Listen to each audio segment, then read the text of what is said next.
पहले के टाइम पे जो गवर्नर होते थे उनके पास तीनों तरह की शक्तियाँ हैं, ठीक है। विधायिका की शक्तियाँ तो है ही, कार्यकारी की शक्तियाँ हैं और न्याय की भी शक्तियाँ हैं। क्या मेरी बात क्लियर है? न्याय की शक्तियाँ उनसे थोड़े हद तक छीन ली गई और वो शक्ति किसे दे दी गई? सुप्रीम कोर्ट की स्थापना करके सुप्रीम कोर्ट को दे दी गई सन 1774 में, सन 1774 में। ऐसे में जब शक्तियों की कमी होगी, आपकी शक्ति थोड़ी कम कर दी जाए तो क्या आपको पसंद आएगा? ऑफ कोर्स नॉट, है ना। तो ऐसे में क्या हुआ कि जो गवर्नर या जो कंपनी के लोग हैं, स्पेशली बोर्ड ऑफ डायरेक्टर्स, उन्हें ये चीज़ पसंद नहीं आएगी कि हमारी शक्तियों में कमी करनी है, ठीक है। और वो कंपनी में रजिस्ट करेंगे, कंपनी में लंदन के जो अधिकारी रहेंगे वो वहाँ पर ब्रिटिश पार्लियामेंट में, ब्रिटिश संसद में दबाव बनवाएंगे कि न्याय की जो शक्तियाँ हैं, अब सुप्रीम कोर्ट को आपने खोल दिया, लेकिन सुप्रीम कोर्ट की शक्तियों को सीमित करिए, या हमारी व्यवस्था में दखल ना दे, अदरवाइज जितना टैक्स हम आपको देते हैं उतना दे नहीं पाएंगे, है ना। जितना राजस्व वसूली है, जितना भ्रष्टाचार हम कर रहे हैं, है ना, उस तरह से नहीं कर पाएंगे, या जितना भी टैक्स हम दे रहे हैं आपको नहीं दे पाएंगे। क्या मेरी बात समझ में आ गई? तो ऐसे में सुप्रीम कोर्ट की शक्तियों को सीमित करने के लिए 1781 का अमेंडिंग एक्ट आया, जिसमें मुख्य काम क्या हुआ कि सुप्रीम कोर्ट की जो मेजर शक्ति है, सबसे बड़ी शक्ति उसके पास क्या थी? राजस्व संबंधी जो मुकदमे हैं वो देख रही थी सुप्रीम कोर्ट उस तरह की, ठीक है। आर्मी संबंधी जो मुकदमे हैं और सर्वेंट्स ऑफ कंपनी, यानी कंपनी के जो ऑफिशियल्स हैं उनकी जो मतलब कमियां हैं, उनकी जो भ्रष्टा है, उसे लेकर जो कुछ भी मुकदमे आ रहे हैं, जो कुछ भी कार्रवाई आ रही है, वो सब सुप्रीम कोर्ट चेक कर रही है।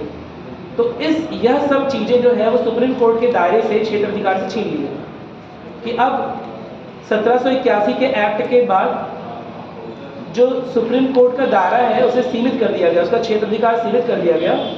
और अब जो सुप्रीम कोर्ट है आफ्टर 1781 के बाद कंपनी के जो भी ऑफिशियल्स हैं, ईस्ट इंडिया कंपनी के जो भी काम करने वाले सेवक हैं, जो भी उसमें वर्किंग लोग हैं, उन पर कोई मुकदमा, उन पर कोई कार्रवाई नहीं कर सकेंगे, ठीक है। वो उसके दायरे से बाहर हो गए। पहली बात तो ये होगी। दूसरी बात क्या हुआ? गवर्नर जनरल और उसकी एग्जीक्यूटिव काउंसिल का गठन कब हुआ था? 1773 के रेगुलेटिंग एक्ट के बाद, बता चुका हूँ, ये कुछ रिवाइज भी करिए साथ ही साथ, ठीक है। एग्जीक्यूटिव काउंसिल का गठन कब हुआ था? 1773 में। उसमें कितने सदस्यों की संख्या थी उस समय? 4। तो वो जो गवर्नर जनरल है बाद में 3 कर दी गई थी, पहले शुरुआत में 4 थी। उसका भी कारण बताया था क्लास में, 4 से 3 क्यों की गई, है ना। क्योंकि अगर विषम संख्या रहती है तो किसी जजमेंट पर आने में, किसी निर्णय को निकालने में आसानी होती है, ठीक है, पक्ष निकालने में आसानी होती है। ऐसे में गवर्नर जनरल और उसकी कार्यकारी परिषद पर भी अगर कोई मुकदमा है, अगर वो भी कोई, उस पर भी कोई कार्यवाही है, तो उसे लेकर सुप्रीम कोर्ट पर लोग जा रहे थे, ठीक है। अब सुप्रीम कोर्ट के जुरिडिक्शन को, उसके क्षेत्र अधिकार को काफ़ी सीमित कर दिया गया। क्या किया गया? ये बोला गया कि गवर्नर जनरल या कार्यकारी परिषद, एग्जीक्यूटिव काउंसिल के किसी भी मेंबर के खिलाफ सुप्रीम कोर्ट में किसी भी तरह की कार्रवाई नहीं हो सकेगी, क्योंकि भाई गवर्नर जनरल भी अपॉइंटेड है ब्रिटिश पार्लियामेंट द्वारा और सुप्रीम कोर्ट भी ब्रिटिश पार्लियामेंट द्वारा रन किया जा रहा है, तो एक तरह से दोनों सेम लेवल पर है, ठीक है। तो सुप्रीम कोर्ट की अथॉरिटी जो है वो इससे ज़्यादा नहीं होगी, गवर्नर जनरल से ज़्यादा नहीं होगी, ठीक है। तीसरा काम क्या किया गया? सुप्रीम कोर्ट की अथॉरिटी को, उसके दायरे को सीमित कर दिया गया एक और तरह से, कि बोला गया अब से सुप्रीम कोर्ट केवल पर्सनल लॉज को चेक करेगी, जो धर्म के कानून होते हैं, हिंदुओं का कानून और मुस्लिमों का कानून, केवल उसी के मामले में किसी तरह का निर्णय दे सकती है, वो भी जो निर्णय देगी वो पंडितों और मौलवियों के हेल्प से देगी। क्या मेरी बात समझ में आ गई? तो इस तरह से सुप्रीम कोर्ट के क्षेत्र अधिकार को सीमित कर दिया, कोई दिक्कत नहीं है इसमें, ठीक है। इसके बाद हमने 1784 का फिट्स इंडिया एक्ट देखा था। फिट्स इंडिया एक्ट क्यों इंपॉर्टेंट है समझाया था मैंने, कि पहली बार ब्रिटिश पोजीशंस बोला जा रहा है, जो भी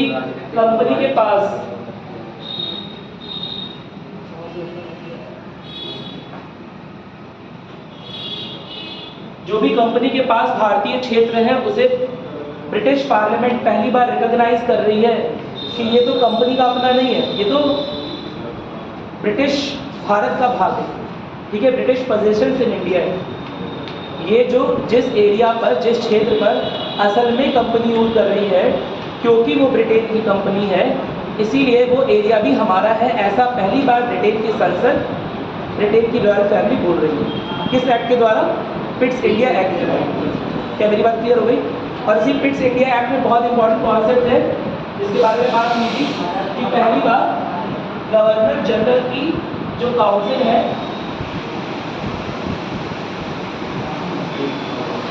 तो गवर्नर जनरल की काउंसिल का वर्क जो है डिवाइड कर दिया जा रहा है पहली बार। किस तरह से डिवाइड किया जा रहा है? कौन सी दो बॉडीज बनाई गई? हाँ सही बात बनाइए। बोर्ड ऑफ कंट्रोल और बोर्ड ऑफ डायरेक्टर। ठीक है, एक तो बनाया गया बीओसी यानी कि बोर्ड ऑफ कंट्रोल, एक बनाया गया सीओडी यानी बोर्ड ऑफ डायरेक्टर। जो बोर्ड ऑफ डायरेक्टर था, क्या काम था उसका? वाणिज्यिक मामले, है ना, जो भी वाणिज्यिक मामले आएंगे उसकी सारी कार्रवाई बोर्ड ऑफ डायरेक्टर के अंदर में होगी। और बोर्ड ऑफ कंट्रोल का क्या काम था? राजनीतिक, बहुत सिंपल सी बात है, जो भी अन्य मामले, ठीक है, जो भी राजनीतिक या प्रशासकीय संबंधी मामले हो, उस पर सारा नियंत्रण कौन रखेगा? Board of control. सारी कार्रवाइयाँ उसके अंतर्गत होगी। और ये दोनों, चाहे सीओडी हो चाहे बीओसी हो, ये दोनों ब्रिटिश पार्लियामेंट को, जो ब्रिटेन की संसद है, वहाँ पर रिपोर्ट सबमिट करेंगी कि कैसे कैसे क्या किस मामले में कार्रवाई हो रही है।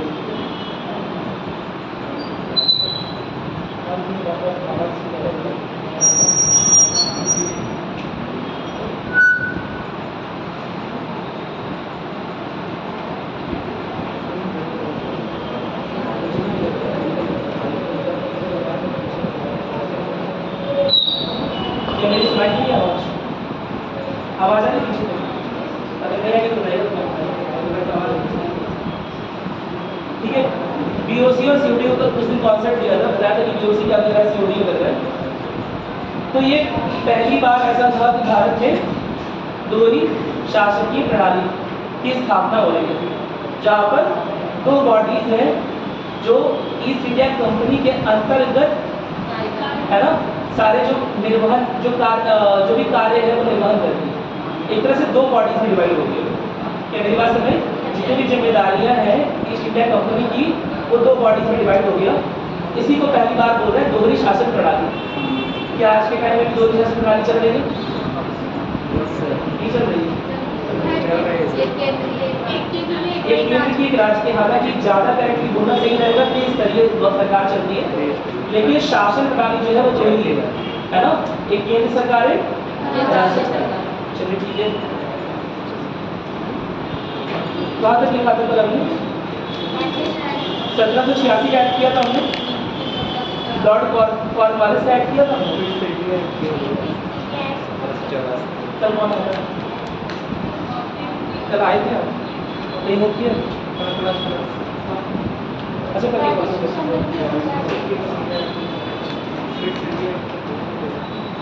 बस Pitt's India act, Pitt's India act के बाद एक बात शुरू कर रहे लोग, ठीक है। एक एक्ट है, एक्ट ऑफ 1786, 1786 का एक्ट। इसका कोई अलग से नाम नहीं है। इसका नाम क्यों नहीं? बहुत सिंपल सी बात है।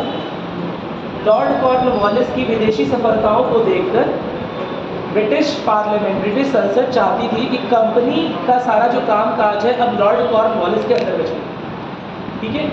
लेकिन लॉर्ड कॉर्नवालिस ने क्या किया? दो शर्तें रखी कि भैया हम तो गवर्नर जनरल, बंगाल के जो गवर्नर वाला पोस्ट है, पद है, हम तभी संभालेंगे जब आप हमारी ये शर्तें मंजूर कर देंगे। क्या मेरी बात समझ में आ रही है? अब कौन कौन सी शर्तें थी उसी के बारे में देखना है। तो लिखिएगा एक्ट ऑफ 1786, 1786 का एक्ट।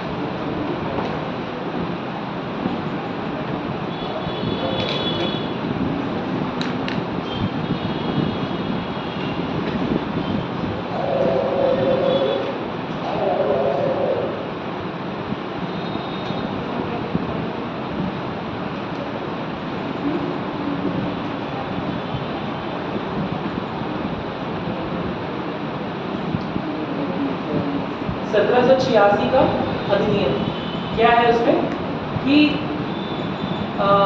लॉर्ड कॉर्नवालिस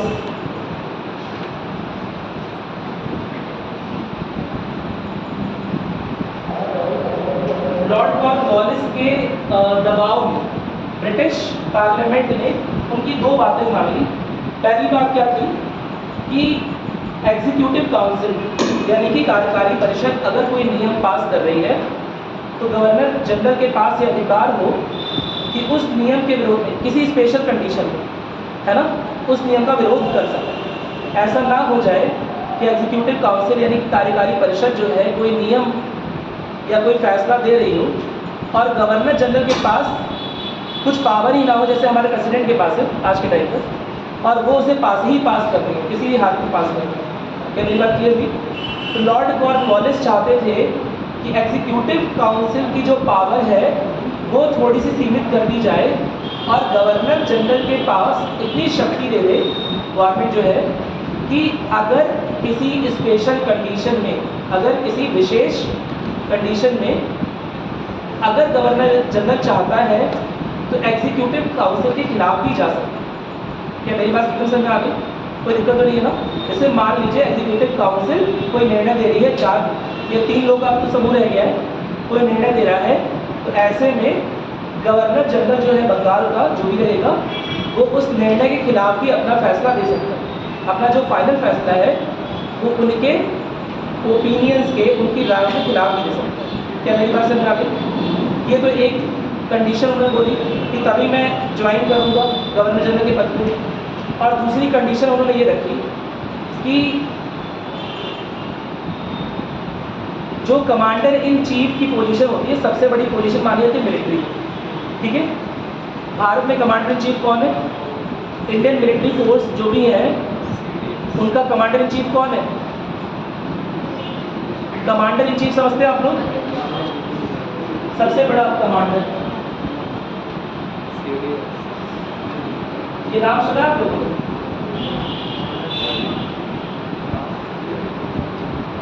भारत में सेनाओं का, भारतीय सेनाओं का कमांडर इन चीफ कौन है? हाँ बोलना चाहिए ना, प्रेसिडेंट। मेरी बात समझ में? उससे बड़ा कमांडर कोई नहीं है। यानी कि आर्मी का अगर कहीं भी रूल लाना है, कुछ भी करना है आर्मी से संबंधित, तो सबसे जो फाइनल साइन होगा वो किसका होगा? प्रेसिडेंट का होगा। क्या मेरी बात क्लियर है? भारत का संविधान इस तरह से बना हुआ है कि प्रेसिडेंट को कमांडर इन चीफ का पद मिला हुआ है, ठीक है। और इसकी शुरुआत किसने की है पता है? लॉर्ड कॉर्नवालिस ने। उसने डिमांड की अगर मैं गवर्नर जनरल बन रहा हूँ तो कमांडर इन चीफ भी मैं ही बनूँगा। आप सुनते हो ना आज के टाइम पर, देखा होगा, बहुत सारी किताबें पढ़ा होगा कि जो प्रेसिडेंट है वो सबसे बड़ा सैन्य चीफ होता है। इसकी शुरुआत किसने की है? सन 1786 में। ये धारणा जो पहली बार इंडियन कॉन्टेक्स्ट में आई, ठीक है, इसकी शुरुआत पहली बार कर रहा है लॉर्ड कॉर्नवालिस। वो डिमांड कर रहा है ब्रिटिश संसद से कि अगर सब आप चाहते हो कि मैं गवर्नर जनरल बनूं तो मिलिट्री संबंधित सारी शक्तियां मेरे पद के साथ निहित हो, यानी कि मेरे अंतिम साइन के बाद ही मिलिट्री कहीं मूव करे। क्या मेरी बात समझ में आ गई? क्या ये दो कंडीशन हम लोग नोट करें? जल्दी से नोट करिएगा। लेकिन लॉर्ड कॉर्नवालिस ने गवर्नर जनरल ऑफ बंगाल बनने के लिए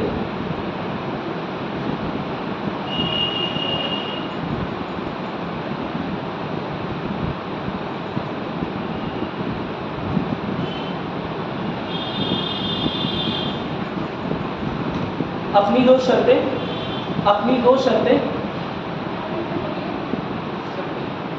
लॉर्ड कॉर्नवालिस ने गवर्नर जनरल ऑफ बंगाल बनने के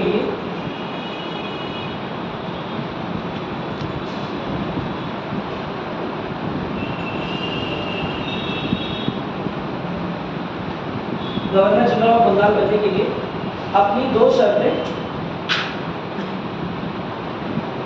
ब्रिटिश गवर्नमेंट, ब्रिटिश सरकार के सामने रखी। पहली शर्त क्या अप्लाई करें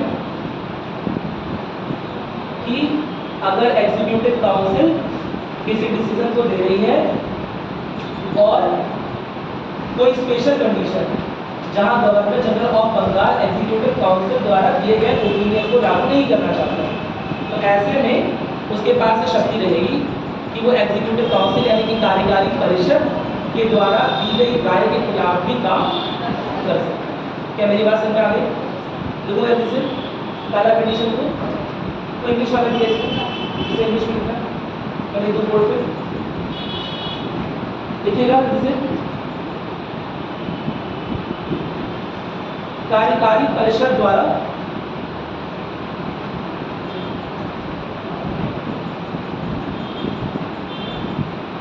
कार्यकारी परिषद द्वारा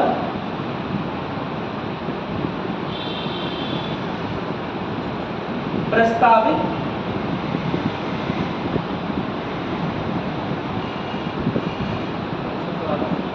कार्यकारी परिषद द्वारा प्रस्तावित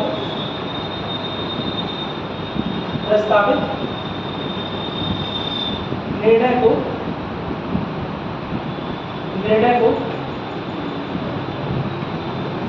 विशेष परिस्थितियों में विशेष परिस्थितियों में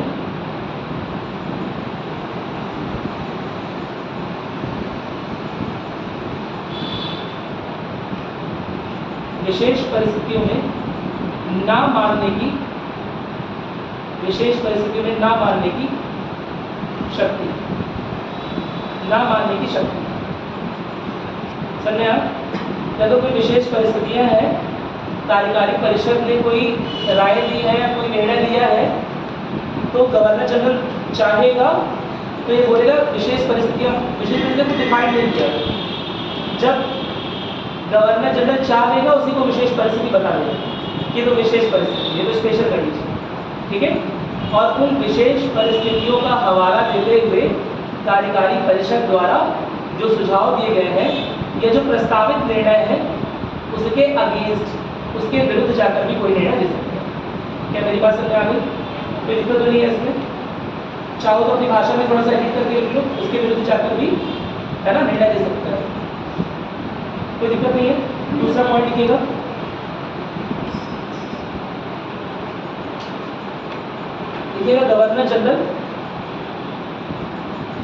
गवर्नर जनरल इस एक्ट के बाद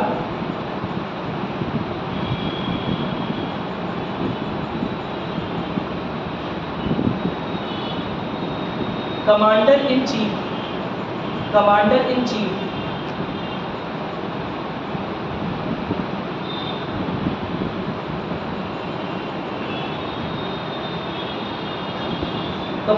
चीफ के पद की जिम्मेदारी भी उठाएगा। कमांडर इन चीफ के समझ में आ गया ना सब लोगों को? ठीक है, कमांडर इन चीफ के पद की जिम्मेदारी भी उठाएगा। यानी एक्ट ऑफ 1786 के बाद गवर्नर जनरल ऑफ बंगाल जो है वो एक तरह से मिलिट्री कमांडर भी बन गया। कोई दिक्कत तो नहीं है इसमें? और कोई परेशानी? ये सब लॉर्ड कॉर्नवालिस का है। विशेष मामलों में अपनी परिषद के बहुमत को दरकिनार कर अपनी विशेष जिम्मेदारी पर कार्य कर सके। मतलब यही है कि जो उसके द्वारा प्रस्तावित सुझाव है उसे साइडलाइन कर दिया, उसे हटा दिया और अपने मन के अकॉर्डिंग काम कर दिया। ठीक है, बस इतना ही जानना और कुछ जानना नहीं है। लेकिन एक बात बहुत इंपॉर्टेंट, एक ऐसा गवर्नर जो गवर्नर जनरल ऑफ बंगाल भी है, यानी ऑलरेडी बहुत शक्तिशाली है और उसके पास कमांडर इन चीफ की भी पावर आ गई, मिलिट्री पावर भी आ गई।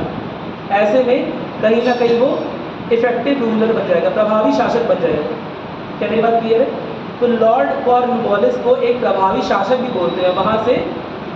वहाँ पर जो शक्तियाँ हैं ना गवर्नर जनरल की तरह से बढ़ गई। क्या मेरी बात समझ आ रही है? गवर्नर जनरल की शक्तियाँ इतनी बढ़ जा रही है धीरे धीरे कि वो एक प्रभावी शासक की तरह एक्ट करेगा। इस बात को लिखिएगा, एक और बिंदु बनाकर लिखिएगा, लॉर्ड कॉर्नवालिस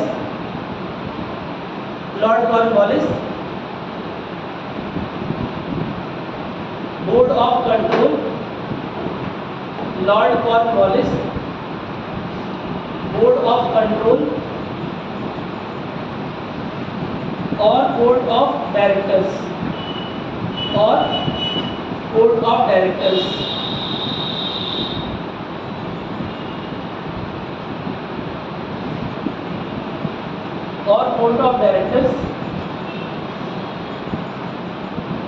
ठीक है के अधिकार के अंतर्गत, या बोर्ड ऑफ डायरेक्टर्स लिखा है ना, इट इज नॉट करेक्ट।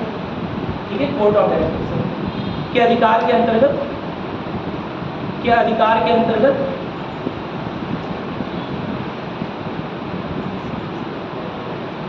पहला प्रभावी शासक के अंतर्गत ब्रिटिश भारत का पहला प्रभावी शासक बन गया।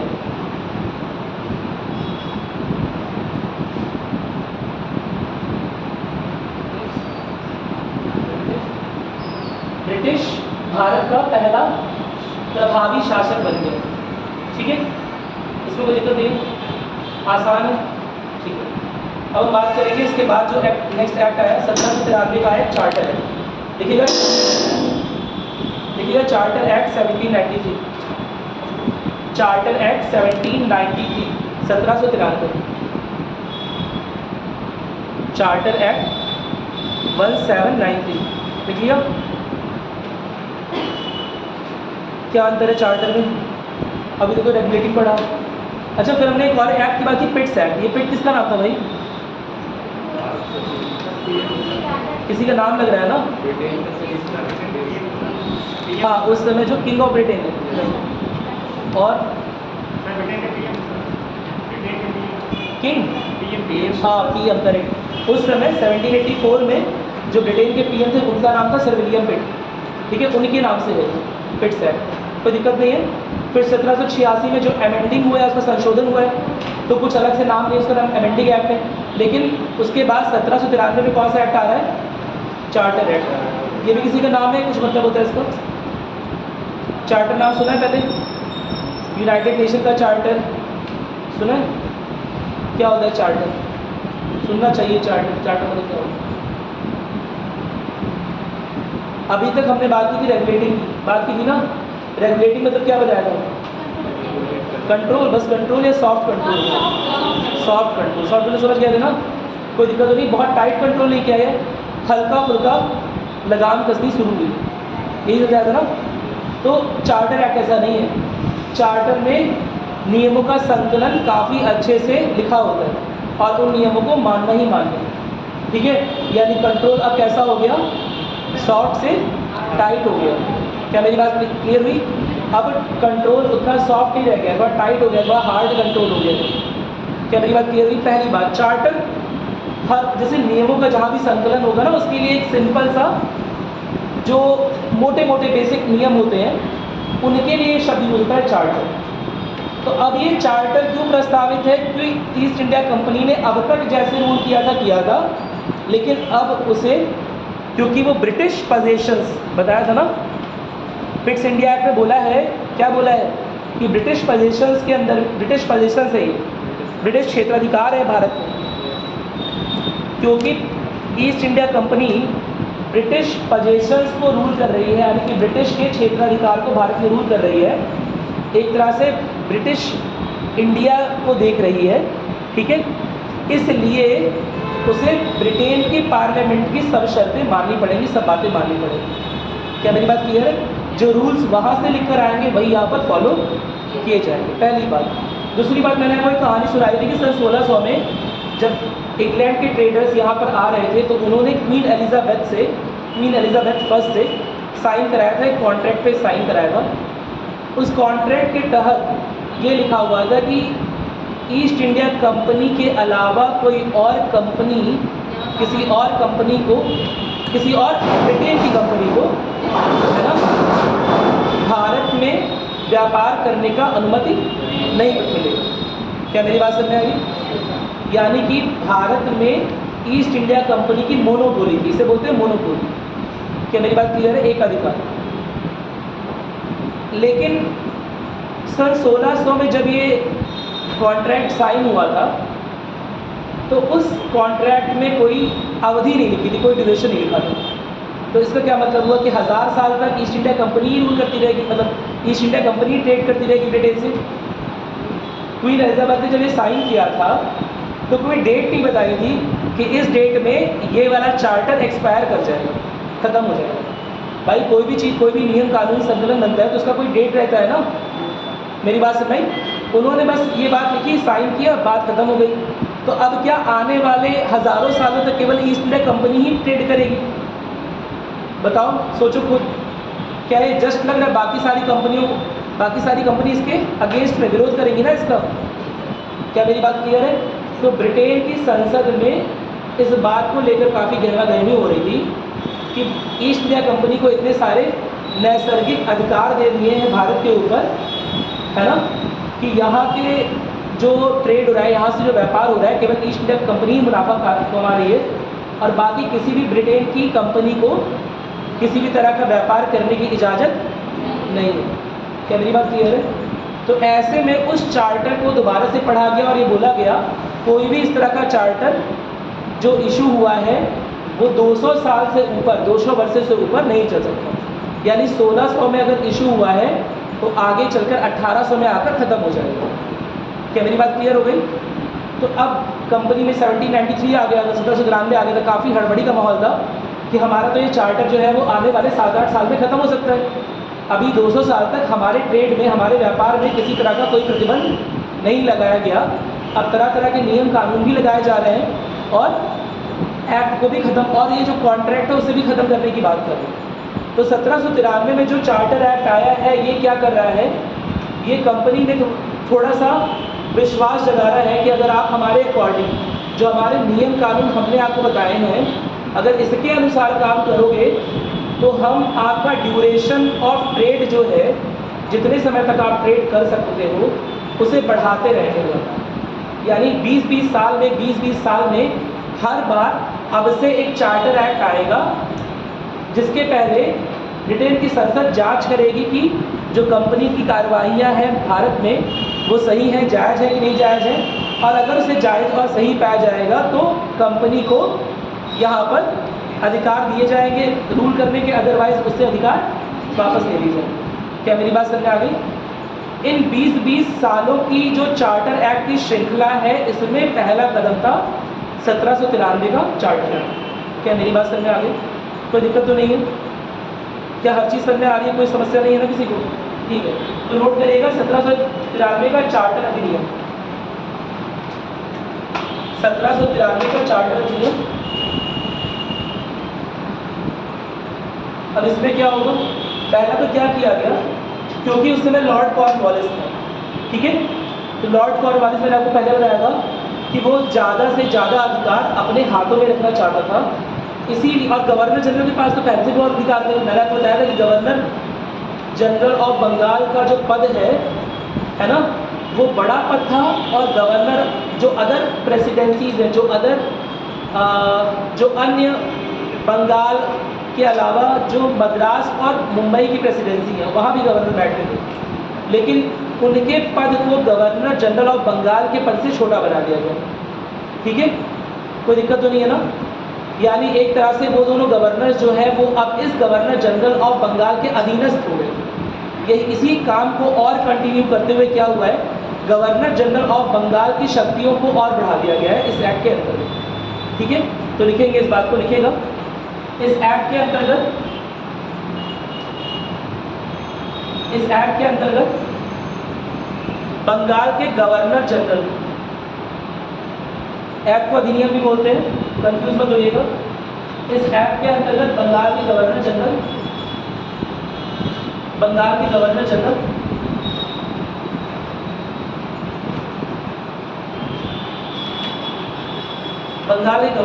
को बॉम्बे और मद्रास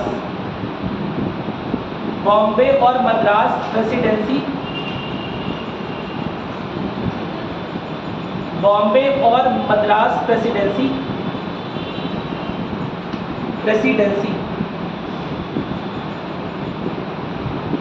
के ऊपर और अधिक नियंत्रण दे दिया गया। ठीक है, पहले से ही जो बॉम्बे प्रेसिडेंसी है, जो मद्रास प्रेसिडेंसी है, वो अधीनस्थ थी। ठीक है, और अब क्या किया जा रहा है, और नियंत्रण जो है वो गवर्नर जनरल ऑफ बंगाल को दिया जा रहा है। एक तरह से बाकी सारे गवर्नर्स की जो पावर है, ठीक है, जो गवर्नर ऑफ मद्रास की या बॉम्बे की जो भी पावर है वो डिग्रेड की जा रही है, कम की जा रही है, नीचे जा रही है।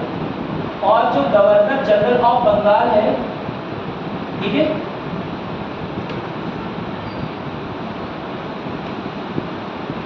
उसकी शक्तियों में लगातार इजाफा किया जा रहा है। क्या मेरी बात समझ में आ गई? कोई दिक्कत तो नहीं है? ठीक है, इसे नोट कर लिया। सेकंड पॉइंट नोट करिए। इसके अलावा मैंने आपको बताया कि ईस्ट इंडिया कंपनी की जो ट्रेड मोनोपोली थी, जो व्यापार का एकाधिकार था उसके पास, उसे 20 साल के लिए और आगे बढ़ाया जा रहा है। ये क्या शो कर रहा है? अभी तक नहीं बढ़ाया जा रहा है। ये शो कर रहा है कि ब्रिटिश पार्लियामेंट अपने अधिकारों को दिखा रही है कि हम तुम्हें ट्रेड करने का अधिकार दिए हैं, इसलिए तुम ट्रेड यहाँ पर कर पा रहे हो, और यह हमारे हाथ में है, जब हम चाहेंगे तो तुमसे ट्रेड करने का अधिकार छीन लेंगे। उसके पहले इस तरह का कोई भी कॉन्ट्रैक्ट, इस तरह का कोई एक्ट नहीं आया, ठीक है। एक बार कॉन्ट्रैक्ट साइन हो गया था क्वीन एलिजाबेथ फर्स्ट से, उसके बाद लगातार ट्रेड चल रहा था।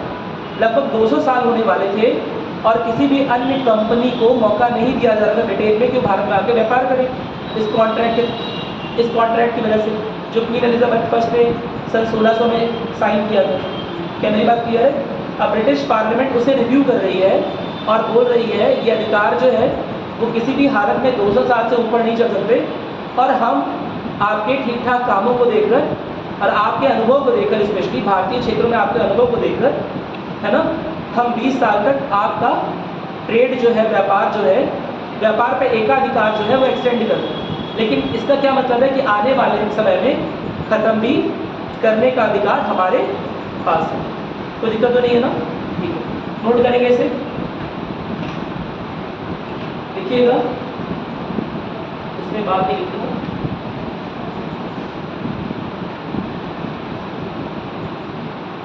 देखिए, ईस्ट इंडिया कंपनी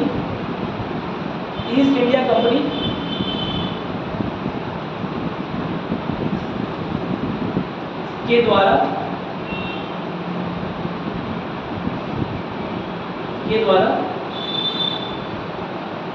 किए जाने वाले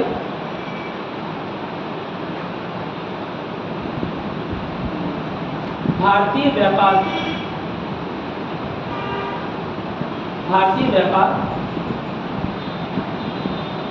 में उसके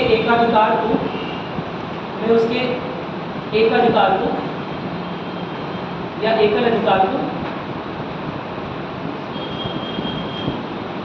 अगले 20 वर्षों तक के लिए, एकाधिकार को अगले 20 वर्षों तक के लिए, अगले 20 वर्षों तक के लिए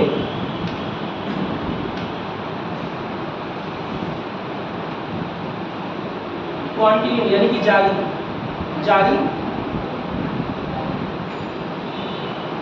रखा गया।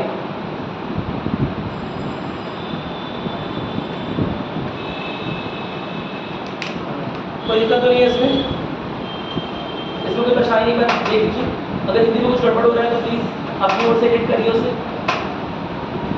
कोई प्रॉब्लम नहीं है इसमें। ट्रेड मोनोपोली 20 ईयर्स तक के लिए बढ़ा दी गई, यानी पहली बार ब्रिटिश पार्लियामेंट रियलाइज कर रही है कि अरे यार, हम किसी और भी कंपनी को ला सकते हैं। मेरी बात समझ में?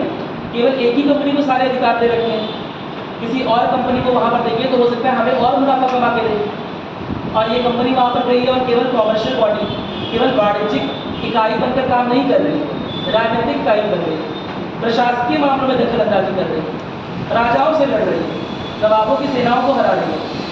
क्या मेरी बात समझ आ रही है? तो ये सब चीज़ें ध्यान में रखते हुए देखो, इन सब चीज़ों से क्या होता है, जहाँ भी डेमोक्रेटिक गवर्नमेंट होती है, जहाँ भी लोकतांत्रिक सरकार की व्यवस्था होती है, वहाँ पर हमेशा एक विपक्ष होता है ना, और विपक्ष हमेशा इन सब मुद्दों को लेकर काफ़ी सारी बहसें करता है, जैसे आपके यहाँ भी बहस बहुत सारी होती है। तो क्योंकि लोकतांत्रिक शासन प्रणाली जो है वो ब्रिटेन में पहले से चल रही थी, तो विपक्ष अपनी सरकार को इन सारे मुद्दों पे बहुत घेरता था कि ईस्ट इंडिया कंपनी को बहुत सारे एकाधिकार दे दिए गए हैं, जिसकी वजह से वहाँ के जो लोग हैं, मैंने आपको बताया था कि वहाँ के जो कंपनी के ऑफिशियल्स हैं वो भ्रष्टाचार में इतने बुरी तरह लिप्त हैं कि जब वो ब्रिटेन वापस आ रहे हैं तो क्या बनकर आ रहे हैं? नवाब बन के आ रहे हैं, जिन्हें वहाँ के लोग क्या बोल रहे हैं? नबोब। उसके लिए एक अलग से टर्म निकाल दिया गया। मेरी बात समझ में नहीं समझ आई? बात समझ में आ गया? एक अलग टर्म बोला जाएगा था। जैसे तुम लोग नहीं बोलते अगर दोस्तों कुछ बोल खिला रहे थे, माली बन रहे, डाली बन रहे, इतना पैसा कहाँ से? मेरी बात समझ? तो उसी तरह जो उनके आसपास पड़ोस मोहल्ले वाले हैं वो क्या बोल रहे हैं? जो नवाब बन के आ रहे हैं, नबोब बन के आ रहे हैं। और इतना पैसा आया कहाँ से? आखिर वही ईस्ट इंडिया कंपनी के लोग मलेशिया में व्यापार कर रहे हैं, श्रीलंका में व्यापार कर रहे हैं, इंडोनेशिया में व्यापार कर रहे हैं, म्यांमार में व्यापार कर रहे हैं, चाइना में व्यापार कर रहे हैं। उनके पास तो इतना पैसा नहीं आ रहा। और जो भारत में व्यापार करने जा रहा है उसे वो अपने महल बना ले रहा है 5 ही साल में। मेरी बात समझ नहीं? बात समझ आ रही? तो ये समझ आ गया कि भारत में जो व्यापारी व्यापार करने आ रहे हैं, यहाँ की प्रशासनिक त्रुटियों का फायदा उठाकर, यहाँ की समझ रहे हो ना, यहाँ की राजनीतिक खामियों का फायदा उठाकर बहुत ज़्यादा भ्रष्टाचार में लिप्त हो रहा है और उसका निजी फायदा उठा रहे हैं। उसका फायदा केवल कंपनी को नहीं दे रहे, उसका फायदा निजी रूप से उठा रहे हैं। ठीक है, मेरी बात समझ आ गई? चलिए ठीक है, इतनी बात हो चुकी है। ट्रेड को मोनोपोली को एंड होने की बात हो चुकी है। और आपने कभी ध्यान दिया एक और इसमें छुपा हुआ नहीं है मेरे, आपने कभी ध्यान दिया कि कभी कभी कुछ लॉज को, कुछ रूल्स को, कुछ नियम कानून को सुप्रीम कोर्ट इंटरप्रेट करता है, सुप्रीम कोर्ट समझता है या समझाता है लोगों को कि इसका क्या मतलब है। आपने सुना होगा एक बात कि संविधान में लिखी हुई बातों को समझाने के लिए सुप्रीम कोर्ट आखिरी निकाय है, वो आखिरी दरवाजा है जहाँ पर संविधान में क्या बातें लिखी गई है ना, उसका क्या मतलब निकलता है, उसका क्या निहित अर्थ है, वो सुप्रीम कोर्ट जो बोलता है उसी को माना जाता है। एक तरह से संविधान एक बच्चा है, बेबी। क्या मेरी बात समझ? सुप्रीम कोर्ट उसका कस्टोडियन, क्या बोलते हैं? गार्जियन ऑफ संविधान। और उस बेबी की जो भी बात वो बोल रहा है, जो भी वो बातें कहना चाह रहा है, उसकी बातें सब लोग नहीं समझ सकते। इसीलिए कभी कभी सुप्रीम कोर्ट इंटरवीन करता है कि ये जो बात लिखी हुई है उसका ये अर्थ है। ठीक है, अब ये शक्ति कहाँ से है? कि यही एक्ट पहली बार कोर्ट को शक्ति दे रहा है कि जो भी नियम है, जो भी एक्ट है, जो भी प्रावधान है, कोर्ट उन्हें इंटरप्रेट कर सकता है, कोर्ट उन्हें लोगों को समझा सकता है। कोर्ट के द्वारा जो उस एक्ट का निहित अर्थ बताया जाएगा, अंतिम अर्थ वही माना जाएगा। क्या मेरी बात समझ में आ गई? कोई दिक्कत तो नहीं है? लिखिएगा इस बात को, देखिए इस एक्ट के द्वारा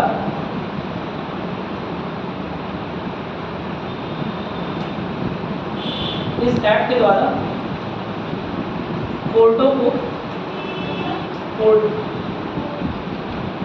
नहीं, सुप्रीम कोर्ट लिख लीजिए, काम करिए। सुप्रीम कोर्ट को, इस एक्ट के द्वारा सुप्रीम कोर्ट को नियम, कायदे कानून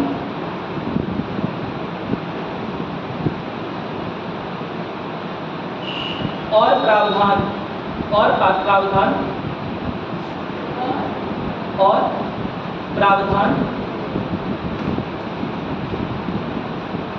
में निहित अर्थों को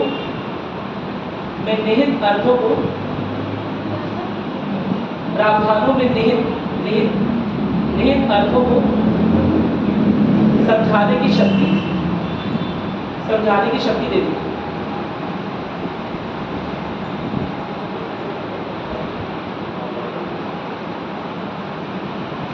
समझ में आ गया?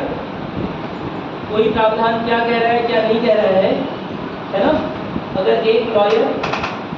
एक वकील किसी और तरह से उस प्रावधान को समझ रहा है, अन्य वकील या अन्य लॉ की नॉलेज वाला किसी अन्य तरह से उस प्रावधान को समझ रहा है, तो ऐसे में फाइनल वर्डिक्ट, जो अंतिम शब्द है, वो किसके सही माने जाएंगे? उस प्रावधान का क्या अर्थ निकलता है, ये अंततः कौन बताएगा? Supreme court. यहाँ तो कोई परेशानी है? समझ में आ गया? चलिए। इसके अलावा नेक्स्ट लिखिएगा, अभी तक जो बोर्ड ऑफ कंट्रोल है, मैंने आपको बताया था 2 बॉडी, एक है COD, एक है BOC। COD कहाँ बैठती है?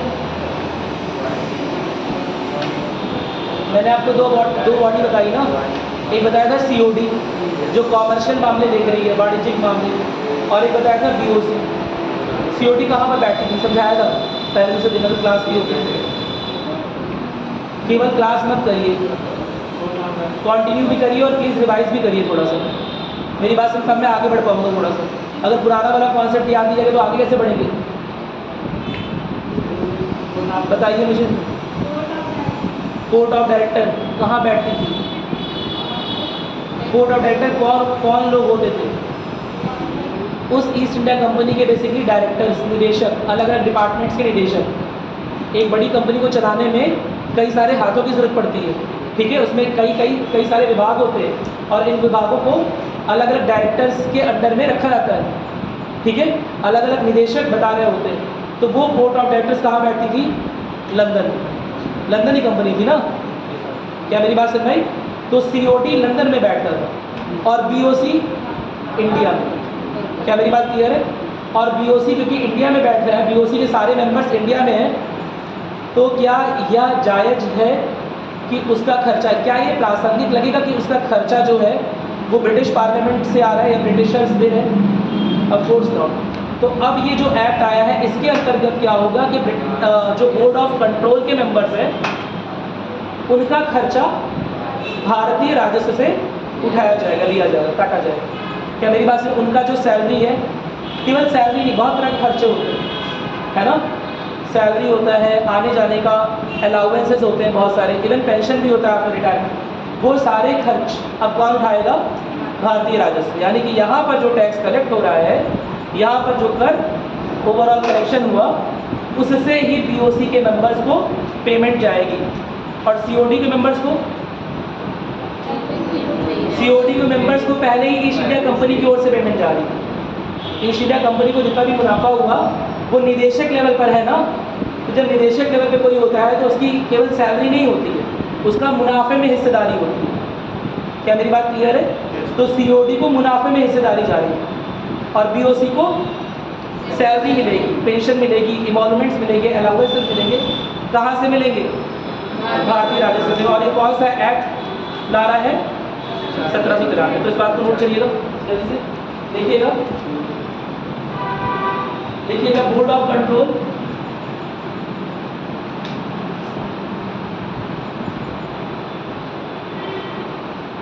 और उसके बोर्ड ऑफ कंट्रोल और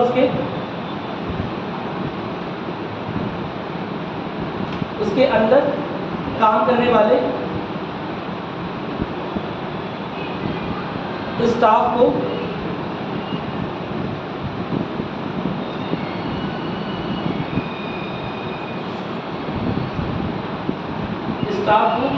दी जाने वाली सैलरी, कॉमा अलाउंसेस, भत्ते लिख लीजिए। अलाउंस मतलब क्या होता है? भत्ता। आपने सुना होगा महंगाई भत्ता, है ना, उसे क्या बोलते हैं? DMS अलाउंस, ठीक है। आपने सुना होगा मूवमेंट के लिए TA मिलता है, ट्रैवलिंग अलाउंस। TADA नाम सुना है आप लोगों ने? अक्सर लोग यूज़ करते हैं TADA, travelling allowance, DMS allowance, महंगाई भत्ता, जो अन्य तरह के बहुत सारे भत्ते सरकारी कर्मचारी लेते हैं, है ना। वो सारे भत्ते अब कौन उसका सारा जो भार है कौन उठाएगा? भारतीय राजस्व। क्या मेरी बात समझ में? देखिएगा भत्ते अब भारतीय राजस्व द्वारा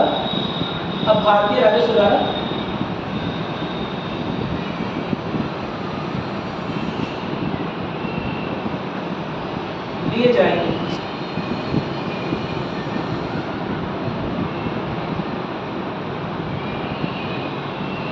समझ आ रहा है? इसमें कोई दिक्कत नहीं है। एक बार पढ़ लीजिए चार्टर एक्ट 1793 में क्या क्या इंपॉर्टेंट पॉइंट लिखा है, फिर आगे बढ़ो। किसी पॉइंट को लेकर कोई भी दुविधा हो तो जल्दी पूछिए।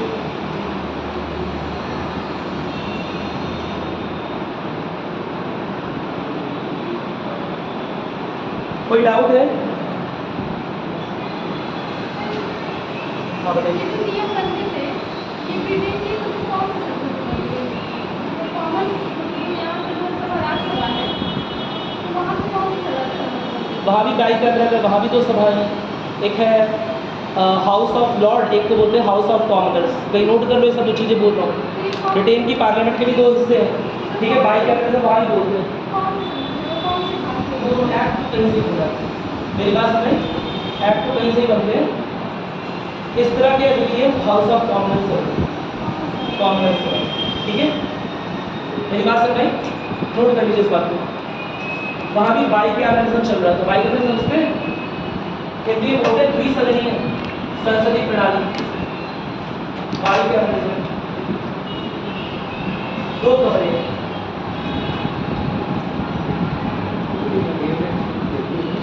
ठीक है। द्विसदनीय संसदीय प्रणाली कहाँ चल रही थी? ब्रिटेन में। जैसे आपने चल दिया राज्यसभा लोकसभा और भी सभा है, वो तो राज्य है ना। दिल्ली के स्टेट पर सेंट्रल गवर्नमेंट कौन सी सभाएं चला रही है? सेंट्रल गवर्नमेंट यूनियन गवर्नमेंट के अंडर में अगर देखा जाए तो क्या चल रहे हैं? लोकसभा, राज्यसभा। स्टेट गवर्नमेंट के अंदर में आती है विधानसभा और विधान परिषद। या विधान परिषद हर जगह अवेलेबल है नहीं है? कहाँ पर है, क्यों नहीं है? 6-7 राज्यों में है। लगातार नए राज्य विधान परिषद बनाने के लिए एक्ट पास करवा रहे हैं, है ना।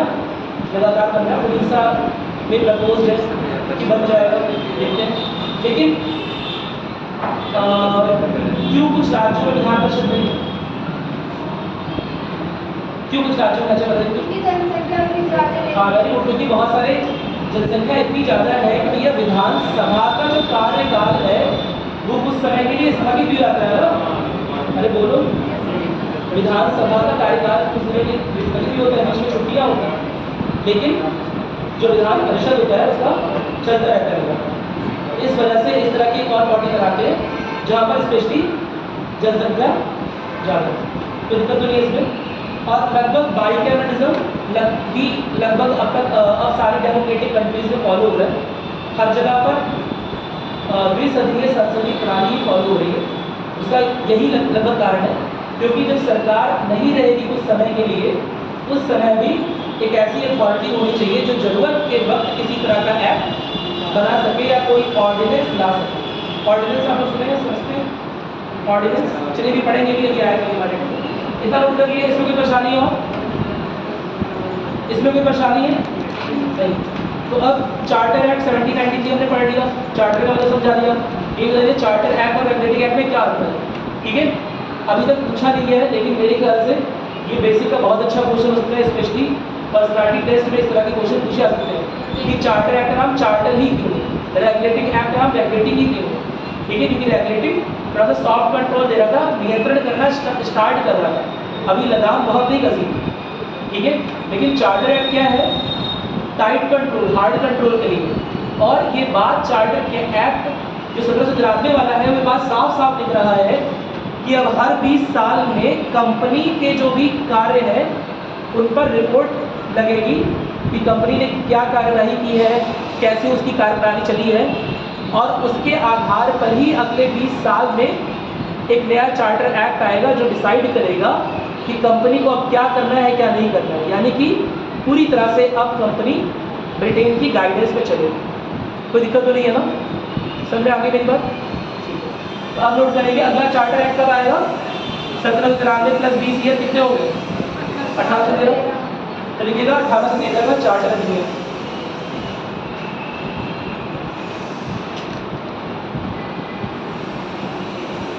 इस बात को कहीं स्टार बना के लिख लीजिएगा। देखिए चार्टर एक्ट 1813 के ऊपर ही कहीं लिख लीजिए स्टार बनाकर। देखिए ब्रिटिश संसद में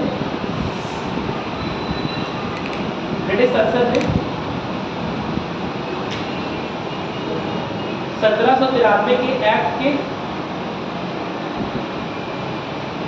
1793 के एक्ट के तहत यह घोषणा की कि अब हर 20 वर्षों में कि अब हर 20 वर्षों में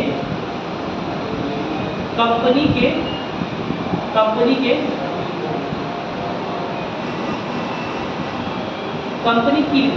की कार्यवाहियों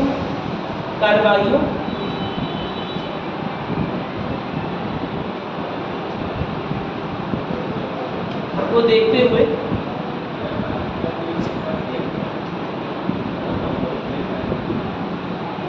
नए प्रावधान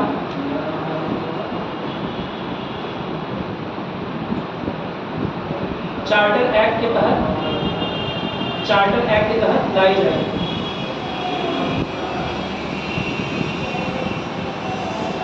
इसमें कोई दिक्कत नहीं है ना? यानी हर 20 साल में, एवरी 20 ईयर्स क्या होगा, चार्टर एक्ट को एक तरह से रिन्यू किया जाएगा। और कैसे रिन्यू किया जा रहा है, कैसे कुछ नया प्रावधान लाया जा रहा है कि पुराने जो कंपनी की कार्रवाई है उस 20 साल में वो क्या किया है कंपनी ने, उसकी कार्यप्रणाली क्या रही है, क्या उससे लोग सेटिस्फाइड है, नहीं सेटिस्फाइड है, उसके संतोषजनक परिणाम है, क्या दोबारा से कुछ बड़ा युद्ध या कोई बड़ी लड़ाई तो नहीं हो रही है जैसा 1765 में हुआ था। क्या मेरी बात समझ रही है? यह सब चीज़ देखते हुए चार्टर एक्ट में नए प्रावधानों का दिया गया कि हर 20 साल में रिपोर्ट सबमिट होगी और कंपनी के द्वारा की गई कार्रवाइयों की समीक्षा की जाएगी और उसके बाद अगले 20 सालों के लिए हर बार एक चार्टर एक्ट है। तो दिक्कत नहीं है इसमें, ठीक है? लिखिएगा 1813 का चार्टर लिखिए। अब इसमें क्या है, इसमें देखा गया कि ईस्ट इंडिया कंपनी है ना के अलावा बाकी कंपनियों को भी मौका दिया जाए कि वो भारत से ट्रेड कर सके। ब्रिटेन की ही दूसरी कंपनियों को मौका मिले कि वो भारत से अपना व्यापार शुरू कर सके। तो ऐसे में हम देखते हैं कि यह वो पहला एक्ट बना जिसमें ईस्ट इंडिया कंपनी के कॉमर्शियल फंक्शंस को भी लिमिट किया जा रहा है, यानी कि जो उसके वाणिज्यिक अधिकार है वो भी थोड़ी ज़्यादा सीमित किए जा रहे हैं। और ये बोला जा रहा है जो एकल अधिकार है ईस्ट इंडिया कंपनी का भारतीय व्यापार में उसे सीमित कर दिया जाएगा। अब वो एकल अधिकार नहीं रहेगा, कोई अन्य कंपनी भी अगर चाहे तो ईस्ट इंडिया कंपनी की ही तरह पर यहाँ पर आकर व्यापार कर सके।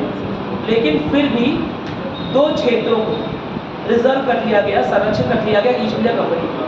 पहला तो क्या है, चाय के व्यापार, और दूसरा क्या है, चीन के व्यापार। ठीक है, चीन के साथ ईस्ट इंडिया कंपनी का जो भी व्यापार हो रहा था असल में व्यापार नहीं था, असल में क्या था, एक तरह से परोक्ष युद्ध नीति चला रहे थे कि अफीम की खेती यहाँ पर करके, कहाँ पर, इंडिया में करके, इंडिया और बांग्लादेश में करके वहाँ पर अफीम की सप्लाई करते। जो चाइना के कोस्ट थे, जो चाइना में समुद्री बंदरगाह है, पतन है, उस रास्ते से अफीम को चाइना के अंदर लगातार पहुँचाया जा रहा था, जिसकी वजह से चाइना का एम्परर, उस समय राजशाही शासन था चाइना में, वो बड़ा परेशान था। क्या मेरी बात समझ में? इस सब की कहानियाँ है काफ़ी बड़ी, लेकिन हम बस इतना समझ लेते हैं कि चाइना में जो परोक्ष युद्ध की नीति चला रहा था एक तरह से ईस्ट इंडिया कंपनी, ठीक है, डायरेक्टली वॉर में इन्वॉल्व नहीं है, परोक्ष रूप से युद्ध में इन्वॉल्व है। आगे चलकर हम सुनेंगे चाइना में ओपियम वॉर चली थी, अफीम के लिए वॉर चली थी, ठीक है। चाइनीज सैनिकों का लोग मजाक उड़ाते थे क्योंकि वो है ना, पता चला है लड़ने गए और अफीम का नशा करके एकदम बेहाल पड़े। क्या मेरी बात क्लियर हो रही है? तो चाइना में उस वॉर को ओपियम वॉर का नाम दिया गया है। उसके बारे में कभी जब हिस्ट्री आप देखेंगे तो देखेंगे। यह युद्ध परोक्ष युद्ध की नीति जो है ना, वो क्योंकि ईस्ट इंडिया कंपनी इसमें बहुत सालों से इन्वॉल्व थी, इसीलिए उसे हटाया नहीं गया चाइना में व्यापार से। अभी भी चाइना का जो व्यापार है उसका एकाधिकार ईस्ट इंडिया कंपनी के पास ही था। और दूसरा क्या किया गया, जो चाय के बड़े बड़े बागान डेवलप किए गए थे असम में, श्रीलंका में, मलेशिया, बहुत जगह पर और भी जगह पर, इंडिया में जाकर, ठीक है, तमिलनाडु के एरिया, कॉफ़ी के बागान, नॉट कॉफ़ी सॉरी, चाय के बागान, कॉफ़ी के बागान बाद में डेवलप हुए। तो चाय के जो बागान डेवलप हुए थे उसमें ईस्ट इंडिया कंपनी के बहुत सारे ऑफिशियल्स इन्वॉल्व थे। तो इसलिए ईस्ट इंडिया कंपनी को बहुत ज़्यादा ही नुकसान ना हो जाए, यह देखा गया कि इन्हें चीन के ट्रेड में एकाधिकार दे दिया गया और साथ ही साथ चाय के ट्रेड में एकाधिकार दिया गया, है ना। लेकिन एक बात जो कई सारी किताबों में नहीं लिखी है वो क्या है, अफीम का भी एकाधिकार मिलेगा। ठीक है, भारत में जितना भी अफीम का व्यापार होगा, जितना भी चाय पत्ती का व्यापार होगा, चाय का व्यापार होगा, वो सारा अभी भी किसके अंतर्गत रहेगा, किसके अंडर में रहेगा, ईस्ट इंडिया कंपनी के ही अंतर्गत में रहेगा। कोई अन्य कंपनी आकर नहीं कर सकती। और बाकी सारे मसाले, कॉटन, है ना, वो सारे जो व्यापार हैं वो खोल दिए गए, उसके दरवाजे खोल दिए गए, किसके लिए, कि अदर कंपनीज भी ब्रिटेन से आ सके और यहाँ पर व्यापार कर सके, कम्पीट कर सके। क्या मेरी बात क्लियर है? चलिए, इस बात को नोट करिएगा। देखिए, ईस्ट इंडिया कंपनी की ईस्ट इंडिया कंपनी का एकाधिकार ईस्ट इंडिया कंपनी का एकाधिकार सीमित करते हुए सीमित करते हुए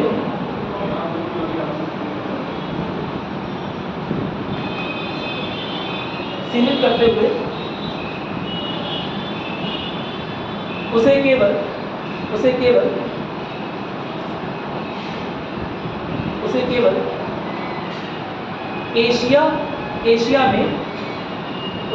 एशिया में चीन के साथ व्यापार का एकाधिकार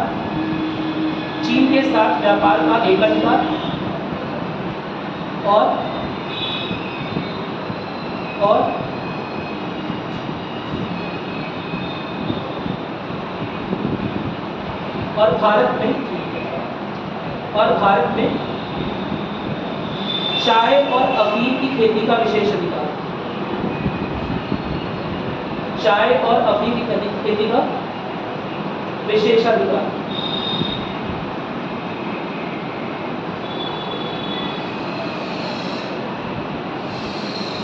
दिया गया का विशेषाधिकार दिया गया। अब अन्य कंपनियां भी, पुलिस आपके बात की, अब अन्य कंपनियां भी, अब ब्रिटेन की अन्य कंपनियां भी भारत में व्यापार कर सकती थी। क्या मेरी बात समझ आ गई? इस अधिनियम को आने के पहले 1600 के बाद भारत में जो भी व्यापार हो रहा था ब्रिटेन की ओर से, वो ईस्ट इंडिया कंपनी के माध्यम से हो रहा था।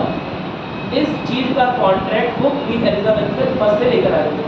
ठीक है, लेकिन अब क्या हो रहा है, 1813 में जो एक्ट आया 1813, उसके अंतर्गत ये जो एकल अधिकार की व्यवस्था थी वो खत्म कर दी गई। अब अन्य कंपनियां भी बाकी सारा व्यापार कर सकती हैं। ब्रिटेन की कंपनी, बाकी कंपनी की बात नहीं कर रही, ब्रिटेन की कंपनियां कोई अन्य कंपनी भी है जो भारत में व्यापार करके मुनाफा कमाना चाह रही तो कर सकती है। पहली बात। दूसरी बात, कंपनी की ट्रेड मोनोपोली पूरी तरह से खत्म नहीं की गई, है ना। कंपनी की ट्रेड मोनोपोली जो है, जो उसका व्यापार का एकाधिकार है, अभी भी उसे कुछ संरक्षित रखा गया है। चीन में जो भी ट्रेड हो रहा है अभी भी ईस्ट इंडिया कंपनी देखेगी। और दूसरा, जो चाय का और अफीम का व्यापार वो भी कौन देखेगा, ईस्ट इंडिया कंपनी। इसमें कोई समस्या है? ठीक है, आगे बढ़ रहे हैं। कौन पॉइंट नोट करेगा उसे लिखेगा। देखिए, इस एक्ट के तहत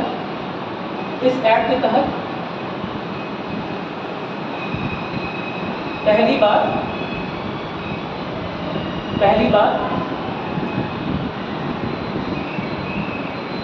ब्रिटिश संसद ने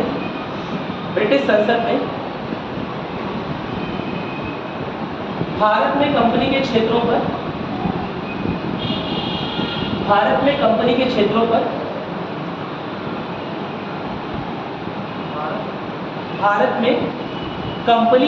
पर ब्रिटिश क्राउन की संप्रभुता का दावा किया। ब्रिटिश क्राउन की संप्रभुता सॉवरेनिटी का दावा किया। संप्रभुता समझते हैं क्या होता है? कभी आप लोगों ने नोटिस किया है कि यूनाइटेड नेशन या संयुक्त राष्ट्र में जब भी कश्मीर का मुद्दा होता है, और ये मुद्दा अक्सर पाकिस्तान द्वारा उठाया जाता है ना, कि कश्मीर में ये हो रहा है, वो लोग आज़ादी मांग रहे हैं, बहुत सारी चीज़ें, बहुत सारी गड़बड़ियाँ हो रही हैं, तो भारत बस एक लाइन बोलता है, भारत की सरकार का बस एक लाइन का जवाब होता है। कभी नोटिस किए कि भारत एक संप्रभु राष्ट्र है, बस बात खत्म, इतना बोल दिया, यही जवाब है। क्या होती है संप्रभुता?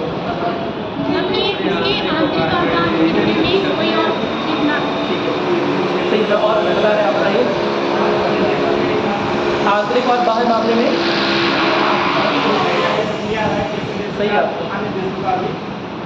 केवल अन्य देशों का कोई भी अन्य इकाई, चाहे वो राजनीतिक हो, चाहे कोई संघ हो, चाहे यूनाइटेड नेशन ही क्यों ना हो।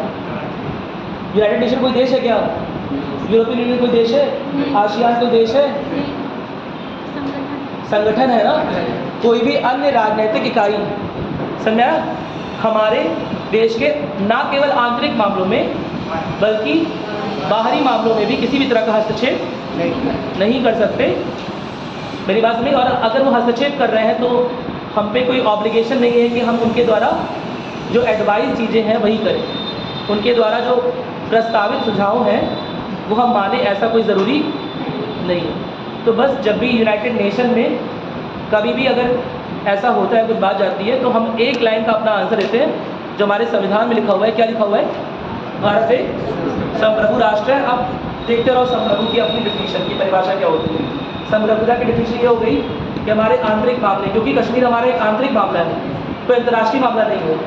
मेरी बात सुन रहे, क्योंकि हम अपनी बाउंड्री के अंदर कश्मीर मान रहे होते हैं, एक आंतरिक मामला है हमारा, इसीलिए हम किसी भी तरह का हस्तक्षेप, भले ही वो यूएस क्यों ना हो, भले ही वो यूनाइटेड नेशन ही क्यों ना हो, भले ही सुप्रीम बॉडी क्यों ना हो, है ना, हम किसी भी तरह का हस्तक्षेप उसमें नहीं मान सकते। क्या मेरी बात क्लियर है? कोई दिक्कत तो नहीं है ना? ठीक है। तो पहली बार ब्रिटेन की संप्रभुता स्थापित हो रही है। बोला जा रहा है कि भारतीय जो क्षेत्र है उसमें किसकी संप्रभुता है? ब्रिटिश क्राउन की। क्या मेरी बात समझ में? कोई दिक्कत तो नहीं है इसमें? चलिए ठीक है। क्या तो लाइन कंप्लीट हो गई थी पूरी? चलिए एक और लिखेंगे इसके बाद। देखिए इस एक्ट के अंतर्गत क्रिश्चियन मिशनरी को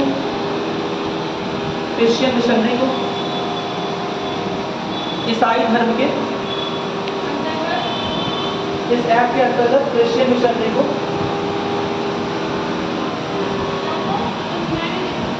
इस एक्ट के अंतर्गत क्रिश्चियन मिशनरी को ईसाई धर्म के प्रचार प्रसार के लिए, ईसाई धर्म के प्रचार प्रसार के लिए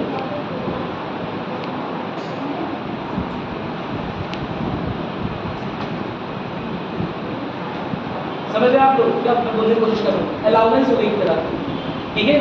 अभी तक एक बार ऐसा हुआ था जब पुर्तगाली यहाँ पर शुरुआत में आए हैं। अच्छा, आपने कभी ध्यान दिया यहाँ पर इतने सारे कंपनीज आए, इतने सारे लोग आए, अंग्रेजी टिक गए, बाकी पुर्तगाली किधर टिक नहीं था। उससे पहले कौन आया था? पुर्तगाली। क्यों नहीं टिक पाए? क्या रीजन था? क्योंकि उनकी जो नौसैनिक क्षमता थी, जो उनकी नौसैनिक केवल नौसैनिक क्षमता तो पहले ही आ गए थे सर, क्योंकि वो धार्मिक कट्टरता को प्रमोट कर रहे थे, है ना।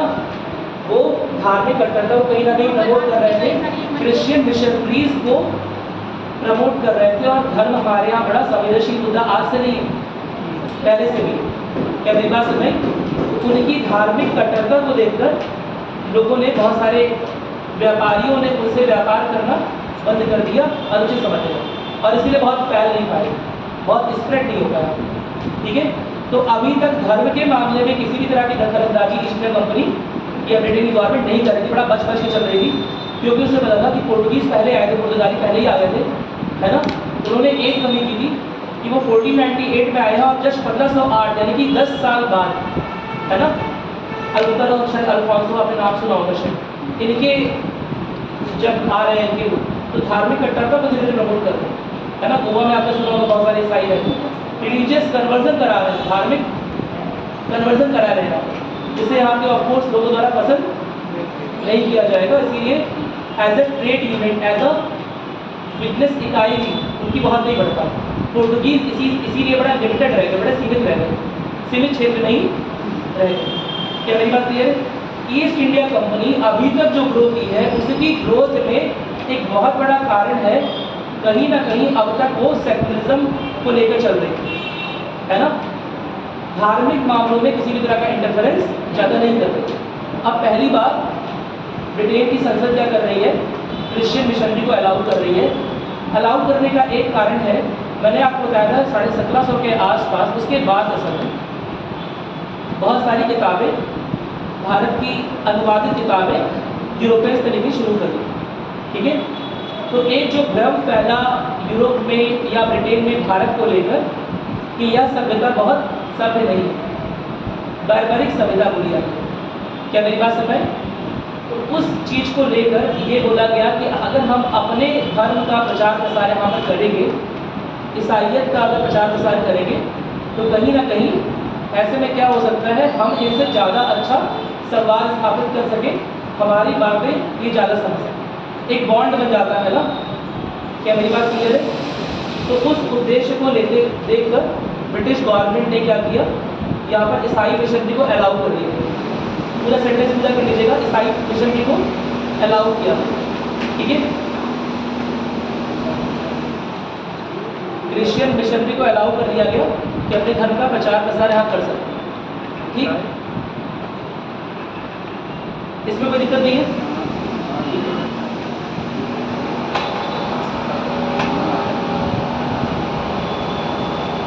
एक और लिखिएगा इसके बाद। अच्छा, केवल क्रिश्चियन मिशनरी से बात नहीं चलेगी, जब बहुत सारा साहित्य भारत का अनुवादित वहाँ पहुँच रहा है तो ये भी समझ आ रहा है कि इंडिया में वेस्टर्न एजुकेशन की बहुत ज़रूरत है, ठीक है। जो पश्चिम की एजुकेशन है, जो आधुनिक एजुकेशन है, उसकी बड़ी ज़रूरत है। तो उसके लिए भी अब ब्रिटिश गवर्नमेंट क्या करेगी, 1 लाख रुपए का इन्वेस्टमेंट करेगी सालाना, ठीक है। इस एक्ट के अंतर्गत पहली बार ब्रिटिश पार्लियामेंट इस डिसीजन पहुंची है कि भारत में आधुनिक शिक्षा के प्रचार प्रसार के लिए वार्षिक 1 लाख रुपए का क्या करना चाहिए, इन्वेस्टमेंट करना चाहिए, निवेश करना चाहिए। क्या मेरी बात क्लियर है? नोट करेंगे इस बात को, देखिएगा। इस एक्ट के अंतर्गत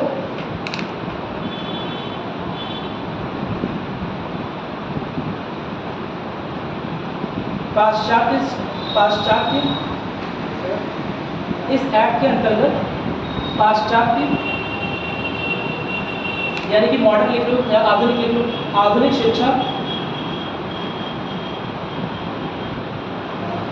के प्रचार प्रसार के लिए, आधुनिक शिक्षा के प्रचार प्रसार के लिए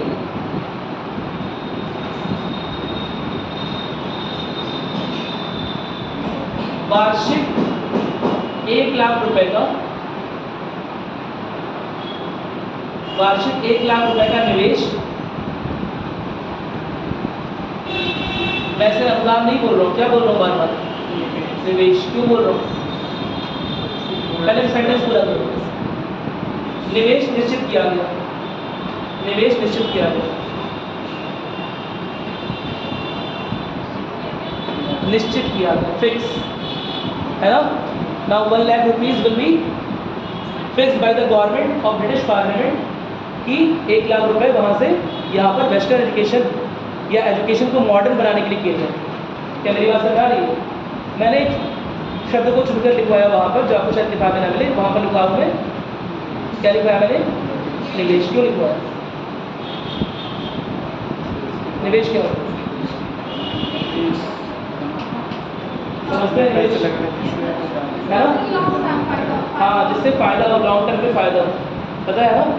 कोई पैसा लगाए और सोचे कि आगे चलकर इससे भी प्रॉफिट होगा, तो 1 लाख रुपए क्यों लगा रहे हैं एजुकेशन में तुम्हारे, ताकि तुम लोग करो, मतलब आगे बढ़ो, पढ़ो लिखो, इसलिए लगा रहे हैं। जॉन अंकल क्यों लगा रहे हैं? 1 लाख रुपये जॉन अंकल क्यों दे रहे हैं तुम्हें? यानी कि क्रिश्चियन मिशनरीज या वेस्टर्न एजुकेशन को प्रमोट करने वाले लोग जो हैं ब्रिटिश पार्लियामेंट स्पेशली 1 लाख रुपये तुम्हें क्यों देगी उसको? कोई फ़ायदा उसे? निवेश बोला नहीं फ़ायदा है। कैसा फ़ायदा है कि आने वाले समय में जब उन्हें अच्छे क्लर्क चाहिए होंगे तो कहाँ तक अच्छे ऑफिशियल चाहिए होंगे तो वो कहाँ तक बार बार ब्रिटेन के लोगों को बुलाएंगे यहाँ पर, है ना?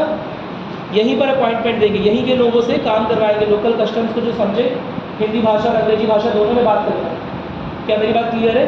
उन्हें ऐसे सर्वेंट चाहिए थे जो हिंदी भाषा और अंग्रेजी भाषा दोनों में बात करता है।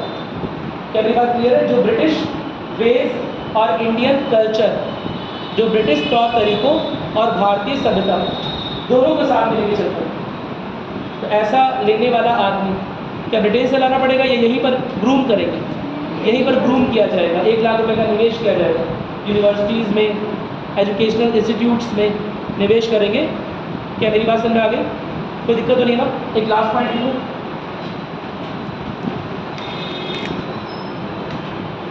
अब पहली बार हो रहा है इस एक्ट के तहत कि लोकल गवर्नमेंट यानी क्षेत्रीय जो प्रशासनिक इकाइयाँ हैं उन्हें भी कुछ अधिकार दिए जा रहे हैं। कैसे अधिकार है कि टैक्स को इम्पोज कर सकते हैं। जैसे आपने नगर पालिका का टैक्स नाम सुना होगा शायद, हाउस टैक्स या वाटर टैक्स नाम सुना है कभी? ठीक है, शहरी क्षेत्रों में जो लोग रह रहे होते हैं उनको अक्सर हाउस टैक्स ले रही होती है, नगर पालिका वसूल कर रही होती है।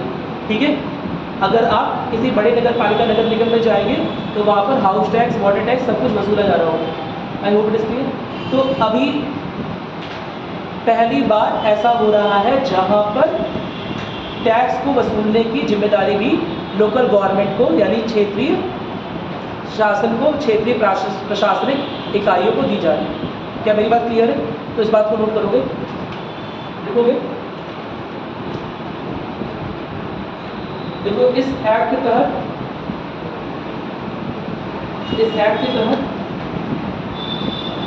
लोकल गवर्नमेंट, क्षेत्रीय सरकारों को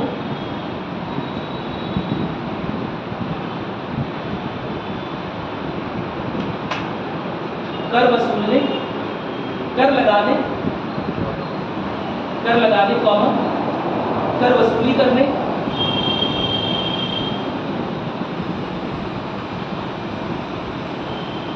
और वसूली ना होने पर